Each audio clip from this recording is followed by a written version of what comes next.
Hi friends, இப்போ நம்ம சேனலில் என்ன பார்க்க போகிறோன்னா ஒரு சப்பாத்தி களி பழம் தான் பார்க்க போகிறோம். இப்போ அதை எப்படி முறைப்படி சாப்பிட்லாம் தான் பார்க்க போகிறோம்.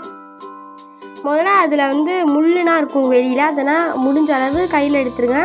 இல்லைனா இந்த மாதிரி கல் ஏதாச்சும் இருந்துச்சுன்னா நல்லா தேய்ன்னு போய் தேய்ச்சிருங்க.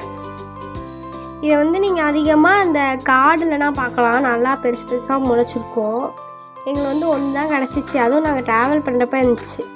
முதல்ல அந்த மேலே உள்ளதெல்லாம் நல்லா கட் பண்ணி எடுத்துக்கோங்க. இதில் நிறையா சீட்ஸ்னால் இருக்கும், அந்த தோலை உரிச்சிட்டு தான் நீங்கள் சாப்பிட்ணும். அதுக்கப்புறம் இதில் ஒரு தொண்டை முள்னு ஒன்று இருக்கும், அதை அப்படியே தின்னா ஏதாச்சும் பாதிப்பு வந்துடும்.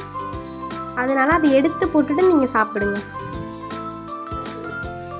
இந்த மாதிரி தான் நல்லா ரெட் கலரில் இருக்கும், லிப்ஸ்டிக் மாதிரிலாம் போட்டுக்கலாம்.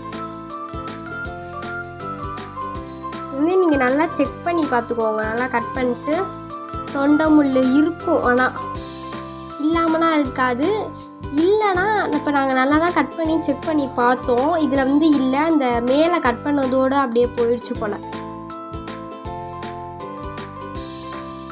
பாருங்கள், நல்லா அமுக்கி பார்க்குறோம் பாருங்கள், இல்லவே இல்லை அதில் தொண்டை முள்.